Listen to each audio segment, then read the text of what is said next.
Hi guys, it's Jem here with your weekly reading. So from January, where are we, 17 to the 23rd. So as always, just take what resonates.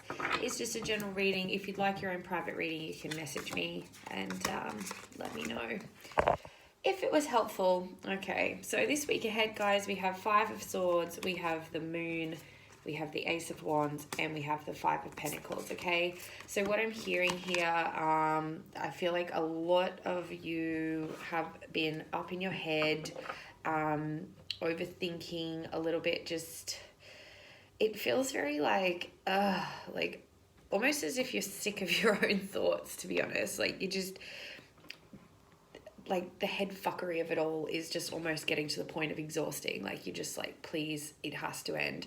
So I do feel like there's still a bit of conflict going on in your mental world, but I do feel like with this full moon, it is bringing some relief. So, like, we do start the week off with this full moon in Cancer. It's very emotional. We've also got Mercury in retrograde. It's very much a time where communication and thoughts and things become a bit muddled. So there will probably be a lot of overthinking associated around this full moon as well. You've got a lot of emotions coming up. You're thinking about where they're coming from, what's going on. And it's really exhausting. So what I'm seeing here is kind of like, make sure you're resting and you're, really monitoring your thoughts in the sense of trying to not get carried away in loops and negative cycles. But I do feel like whatever's coming up is just for recognition. So try to pay attention to what it is you're thinking about rather than getting flustered with it. Like I said, I feel like you probably feel like you're just drowning in emotion right now. You're tired, you're exhausted, so try and get some rest. But with the end of the week approaching, we will see some new fiery energy coming in. A new passionate energy. Okay, maybe for some of you, like, you've really been in this space of you want deeper connection, you want to feel more involved in your life. And this is very true, especially for the last couple of years.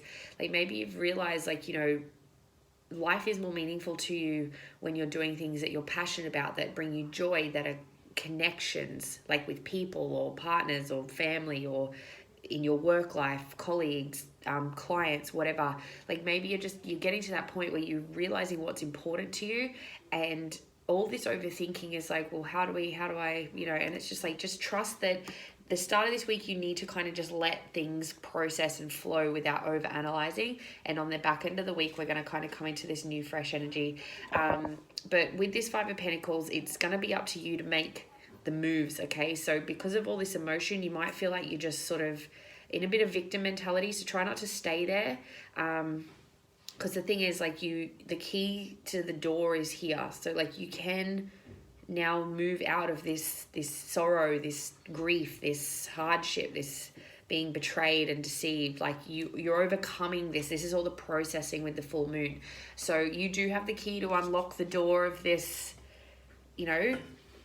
like, I'm seeing with this Five of Pentacles, like, this image of you're locked outside of your house and it's snowing and it's freezing and you're just chattering teeth and you're like, oh, and you jittery hands and you can't quite unlock the door, and like, all of a sudden you manage to open it up and inside there's like a fire and you're comfortable and it's like, it's comforting, it's warm, it's like homey, it's just like, the relief. Okay, so there is relief on the other side of this week. Like I said, it's going to take, I'm hearing like Wednesday. So probably, like I said, on the back end of the week, you'll start to feel a bit more passion and enthusiasm and ready to come out of that, that grief and that sorrow and all that kind of energy.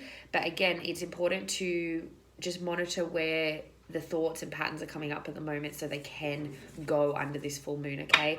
It's very potent, it's very powerful, but like I said, there is some relief on the back end, but it is also going to be up to your choosing. So, you might be absolutely wiped as this week goes on and you think, you know what, fuck it. And if that's where you want to stay, that's up to you. At the end of the day, the universe is not going to pressure you, but at the same time, I know that you probably don't want to stay in this space.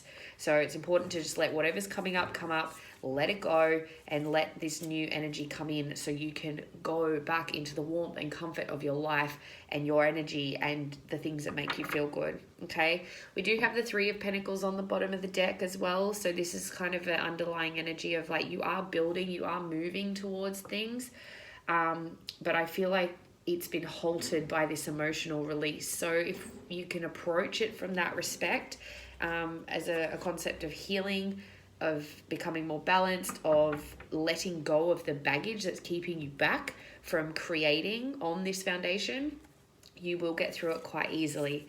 Like I said, be aware of what you are thinking about, but don't attach to it. Like for some of you, it might just be fear, it might be anxiety, it might be considerations like reflection of moving house, moving job, just changing habits, things like that. So whatever's coming up, like just monitor the narrative, because it's probably a lot of old stuff that's just ready to go. I'm seeing like this squashing of a bag. So sometimes when you travel, you overpack your suitcase and you literally have to like sit and punch and get someone to help you like zip it up so it fits, when realistically you could zip up the case so much easier if you just took some stuff out. Okay, so this is kind of what that is at the moment. It's like you're packing up, ready to move. Again, whether that's like literally or just in like internally, emotionally, there is change, there is movement. But right now you're in the packing stage. So, it's all well and good when we get excited to go on a trip, but you've got to like clean the house and pack and make sure you got all your documents and do all that kind of admin-y stuff before you actually get on your flight and leave, right? So like I said, for some of you, this might be significant of actual movement. For some, it might just be your inner world is shifting. So like I said, it's easier to pack your bag when you just pack the basics and zip it up. Okay, you don't have to bring everything along with you, and that's what this full moon is bringing to the surface. So it's like, right, what do I not really need to pack in this bag? I don't need the belief that I'm not good enough. I don't need the validation of external people, places, and things to validate my existence. I don't need the fear of failing or being alone. All this stuff, all this baggage that we've carried for so long, it's really, really coming to surface. So like I said, the front end of this week is going to be a bit challenging, but it is going to come with some relief. Like I said, probably as the week ends. So probably looking at, like I said, the back end of the week. So honor it. That's all I'm hearing. Just honor it and just make sure at the end of the week you do unlock that door and you go into where it's nice and warm, because you've been out in the cold, you've been stuck outside for too long, freezing your ass off, right? It's time to get warm, it's time to get comfortable, it's time to get in a place that feels good and comfort and nurtures and nourishes your soul, okay? So have a fantastic week, and like I said, this too shall pass. But if you do want your own private reading as well, let me know. I'm happy to organize that for you. But let me know in the comments if this is for you. Happy full moon, and I will talk to you next week. Bye.